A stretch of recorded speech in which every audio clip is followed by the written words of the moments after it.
Fala aí, moçada alucinada pelo sobrenatural. Sejam todos muito bem-vindos ao canal Oráculos do Sobrenatural. Meu nome é Rafael. Quem ainda não é inscrito, vamos lá nos inscrever para ajudar o canal a crescer mais e mais.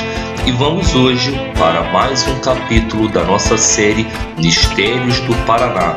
E no vídeo de hoje vamos conhecer algumas curiosas histórias de feitiçaria que marcaram a vida de algumas cidades paranaenses. Os salves serão dados ao final do vídeo. Não deixem também de curtir os nossos canais parceiros. Fiquem agora com o mistério Abracadabra. Quem tem medo de mágica? As bruxas da cidade de Morretes. As bruxas apareciam principalmente em noites de lua cheia nas fazendas e nos engenhos de Morretes para fazerem suas malvadezas e travessuras. No imaginário do povo, tais bruxas podiam ser tanto seres mágicos ou mesmo pessoas que de dia pareciam normais, mas à noite praticavam magia negra.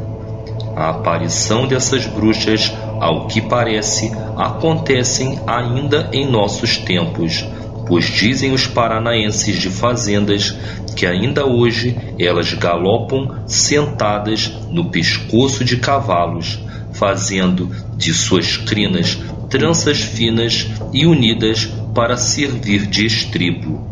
Os nós feitos nas crinas dos cavalos são trançados de tal modo que não se pode desfazer, apenas cortar. Nas noites de luar, os moradores jamais ousavam passear fora de casa quando a escuridão da noite caía. Ao primeiro sinal de vozes femininas e risadas, todos corriam a se trancar em suas casas, evitando assim o encontro com as macabras visitantes. Segundo as histórias, se uma bruxa conseguir algo pessoal de alguém, como peça de roupa ou fio de cabelo, pode realizar feitiços e malvadezas contra essa pessoa. Segundo a lenda, quem consegue desmanchar a trança de um cavalo é uma bruxa ou um bruxo.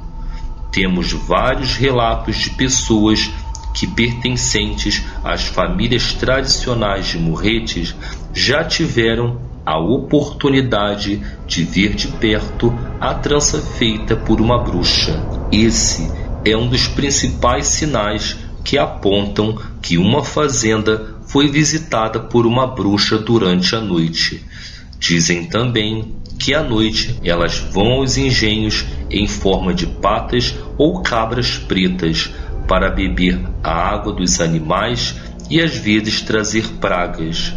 Depois disso, vão reunir-se próximo a uma lagoa dourada, onde misteriosamente desaparecem antes da luz do dia.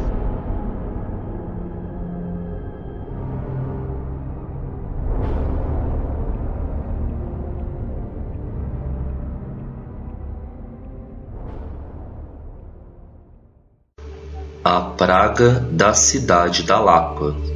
A Revolução Federalista deixou marcas profundas na cidade da Lapa. A mais significativa foi a rivalidade entre pica-paus e maragatos. Os pica-paus vencedores dominavam a cidade e os maragatos tiveram na figura do padre Francisco da Costa Pinto um defensor.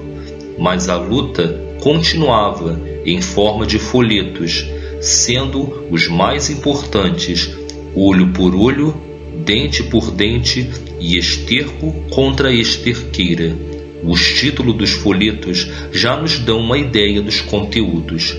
Na noite de 19 de abril do ano de 1900, passados 6 anos do Cerco da Lapa, quando o padre Francisco retornava de uma visita feita à casa de um amigo, foi cruelmente assassinado a facadas, sendo que o culpado nunca foi condenado. Uma vez morto o padre, inicia-se a lenda que diz que quando um padre é assassinado, a cidade onde ocorreu o crime vive uma praga de 100 anos. Realmente, muitas cidades progrediram e a cidade da Lapa teve um crescimento muito lento. Isto é atribuído à praga que ocorreu pela morte do padre. No ano 2000, completaram-se 100 anos da morte do padre Francisco, e o povo da Lapa ainda espera que se cumpra a profecia e o progresso finalmente chegue à cidade. A maldição de morte do curandeiro. A região de Pinhal de São Bento foi ocupada em meados da década de 1940 por ocasião do surgimento da colônia agrícola General Osório, criada pelo Decreto 12.417 do presidente Getúlio Vargas. O responsável pela distribuição das terras da colônia agrícola na região de Pinhal era Marciano de Sá. Ele fazia viagens pela região no lombo de um burro, o burro da colônia agrícola, como era conhecido. Quando o senhor Marciano chegou na localidade, já residia Luciano Rosário Borba e os Rutes. Os Rutes, por sua vez, eram uma comunidade religiosa que tinha como líder o senhor João Rute, uma espécie de curandeiro. Nesta comunidade havia mais ou menos 70 famílias e todas seguiam os princípios religiosos ensinados pelo senhor João Rute. Na época, o local era chamado de Pinhal dos Rutes. Com a chegada de novos moradores, principalmente o senhor Marciano de Sá e o senhor Alzimiro Mota, e devido ao conflito por causa da seita, os Rutes sentiram-se incomodados, pois não se adequavam aos costumes de outras comunidades. Eles viviam da caça, pesca, coleta de ervas e algumas produções de subsistência. Não eram permitidas criações de animais com casco partido. Não vendiam seus produtos por dinheiro, realizavam escambo por objetos ou animais. Os novos moradores queriam efetivamente criar um núcleo urbano com igreja e escola. Então, os Rutes tomaram outro rumo e foram para o interior do município de Barracão por volta do ano de 1954. Eles, porém, cultivavam um pinheiro singular que havia no local e possuía galhos em formato de cruz.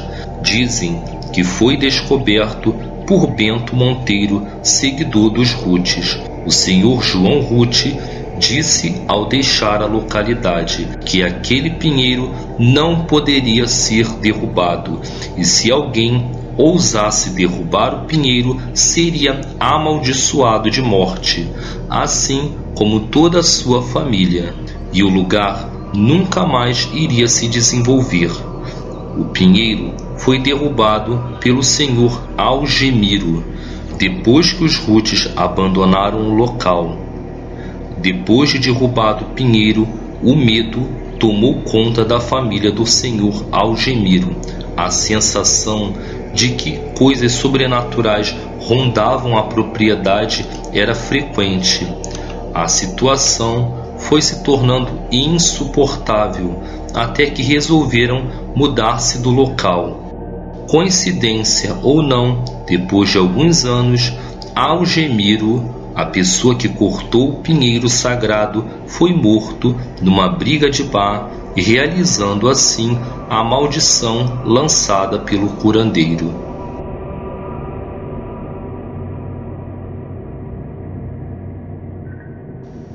Obrigado por consultarem os oráculos do sobrenatural, e os salves de hoje vão para Isabel, Márcio Matoso e Wagner Alcélio.